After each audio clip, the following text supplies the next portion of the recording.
कहानियों के चैनल में आपका बहुत बहुत स्वागत है। एक बार की बात है, देवराज इंद्र ने एक दासी के द्वारा मोहिनी को बुलावा भेजा। दासी ने मोहिनी से कहा, देवराज इंद्र आपका प्रांगण में प्रतीक्षा कर रहे हैं। मोहिनी कहती है, तो करने दो, मेरी थोड़ी प्रतीक्षा तो करनी ही होगी। दासी कहती है, ओहो, इतना अहंकार। देवराज इंद्र आपके इस तरह के व्यवहार से पहले ही क्रोधित हैं। मोहिनी कहती है, देखो माया, मुझे किसी के क्रोध का भय नहीं है। मैं इस स्वर्गलोक की सबसे सुंदर अप्सरा हूँ, और सिर्फ स्वर्गलोक ही क्यों, इस संपूर्ण संसार में ऐसी कोई स्त्री नहीं जो मेरे सौंदर्य को चुनौती दे सके। तो यदि देवराज को अपने स्वर्गलोक की प्रतिष्ठा बनाए रखनी है तो मेरे इतने नखरे उठाने ही पड़ेंगे। जाओ, सबसे कह दो आज मोहिनी नृत्य नहीं करेगी। वैसे मोहिनी कुछ गलत नहीं कह रही थी। मोहिनी स्वर्गलोक की सबसे सुंदर अप्सरा थी और उससे अच्छा नृत्य भी कोई नहीं कर सकता था। इसी बात पर उसे बहुत घमंड था। दासी ने पूरी बात देवराज को बता दी। देवराज कहते हैं, क्या मोहिनी की इतनी चेष्टा? जाओ, मोहिनी को भी बंदी बनाकर मेरे सामने प्रस्तुत करो।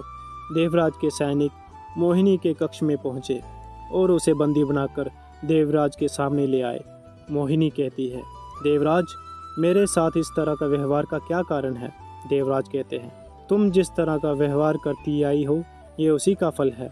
तुम्हारे नृत्य प्रदर्शन की ख्याति सुनकर कई अतिथि स्वर्गलोक पधारे थे, लेकिन तुमने मेरे आदेश की अवहेलना करके इन सभी के सम्मुख मेरा सिर झुकाया है। मोहिनी कहती है, मेरे जैसी सुंदर अप्सरा के बिना स्वर्गलोक कैसे चलेगा, और मेरे समान संसार में कोई नहीं है। मैं जहाँ भी रहूँ मुझे प्रेम करने वाले कई मिल जाएंगे। देवराज कहते हैं, क्रूप व्यक्ति भी प्रेम का पात्र होता है। मोहिनी कहती है, देवराज, इस संसार में कुरूपता ही सबसे बड़ा अभिशाप है। कोई भी स्त्री यदि वह कुरूप है तो उसका जीवन नरक के समान है। देवराज कहते हैं, मोहिनी, तो तुम्हें यह नरक भोगना ही पड़ेगा, क्योंकि तुम्हारे जैसे अहंकारी स्त्री के लिए इस स्वर्ग में कोई स्थान नहीं है। इतना कहकर देवराज मोहिनी को बहुत ही कुरूप स्त्री में बदल देते हैं, और जैसे ही मोहिनी को इस बात का एहसास होता है तो वह देवराज के सामने फूट फूट कर रोने लगती है और क्षमा मांगने लगती है। देवराज कहते हैं, अब तुम्हें ही यह दंड भोगना ही पड़ेगा, और जिस दिन तुम्हें इसी रूप में सच्चे प्रेम की प्राप्ति होगी, तुम शराब से मुक्त हो जाओगी और स्वर्ग आ सकोगी। इसके बाद देवराज ने मोहिनी को पृथ्वी लोक भेज दिया। वहाँ मोहिनी दर दर की ठोकरें खाने लगी। एक दुकान पर मोहिनी कुछ खाने के लिए मांगती है तो वह आदमी कहता है, इतना क्रूप चेहरा, और उसे डंडा लेकर वहाँ से भगा देता है। फिर मोहिनी फुटपाथ पर बैठकर रोने लगी। वह भूख प्यास से तड़प रही थी, इसलिए उसने अपने आप को ख़त्म करने का निश्चय किया और सड़क के बीचों बीच चलने लगी, जहाँ बहुत गाड़ियाँ तेज़ गति से चल रही थी। तभी वहाँ एक लड़के ने उसका हाथ पकड़कर कहा, देखकर नहीं चल सकती, अभी मर जाती तो? मोहिनी कहती है, तुम्हें ही किसने कहा मेरा हाथ पकड़ने के लिए? मैं जहाँ मरने आई हूँ, लेकिन तुमने सब काम खराब कर दिया। वह लड़का कहता है, मनुष्य का जीवन तो भगवान की दी हुई सबसे अनमोल चीज़ है, इसे क्यों ख़त्म करना चाहती हो? मोहिनी कहती है, देख रहे हो मुझे, इस चेहरे और रंग के साथ यह जीवन नर्क के समान है। भूख प्यास से मेरा बुरा हाल है। मेरा ना कोई घर है और ना ही कोई रिश्तेदार। अब तुम ही बताओ, मैं जीकर क्या करूँगी? उस लड़के का नाम किशोर था, जो पास में ही मजदूरी का काम करता था। उसकी कमाई कम थी, लेकिन उसका दिल बहुत बड़ा था। वह मोहिनी के ज़िद्दी स्वभाव को समझ चुका था। फिर वह कहता है, ठीक है, तुम्हें मरना है तो मरो, लेकिन किसी को भूखे पेट नहीं मरना चाहिए। इधर पास में ही मेरा घर है, माँ ने गर्मा गर्म खाना बना रखा होगा, पहले चलकर खाना खा लो, फिर जो तुम्हारा मन करे वो करना। किशोर की बात मानकर मोहिनी उसके साथ चल देती है। किशोर अपनी बूढ़ी माँ के साथ एक झोंपड़ी में रहता था, जिसे देखकर मोहिनी ने मन में ही सोचा, उफ, ये भी कोई रहने की जगह है। किशोर की माँ ने उसे बैठने के लिए कहा और फिर उसके लिए खिचड़ी ले आई।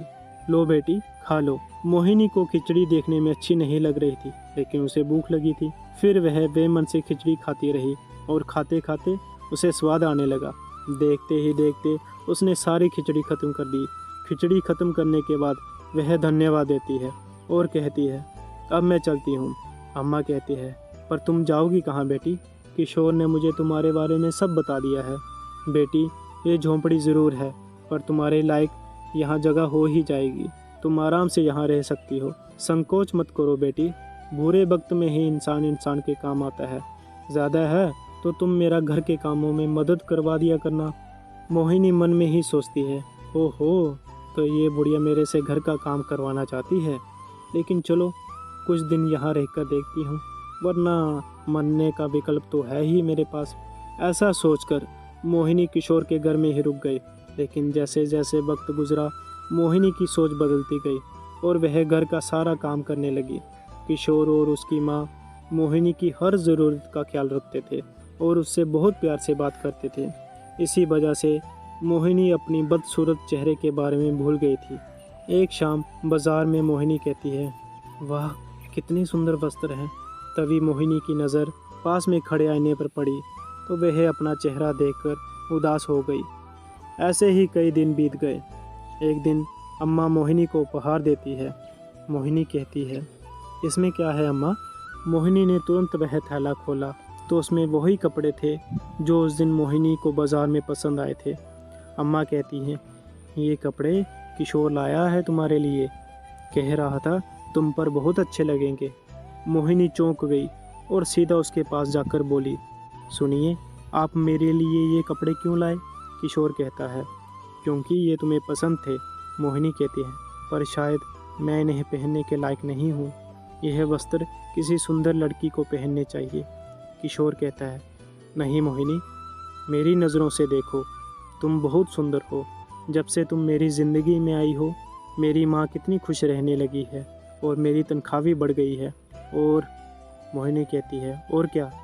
किशोर कहता है, सच तो ये है मोहिनी, मैं तुम्हें पसंद करने लगा हूँ। तुम हमेशा हमारे साथ रहो, मेरी पत्नी बनकर। मोहिनी को अपने कानों पर विश्वास नहीं हो रहा था।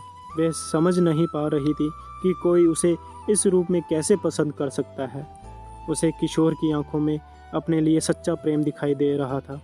और तभी वहाँ देवराज इंद्र प्रकट होते हैं और कहते हैं, कहो मोहिनी, क्या अब भी तुम्हें यही लगता है कि इस संसार में सुंदरता ही सब कुछ है?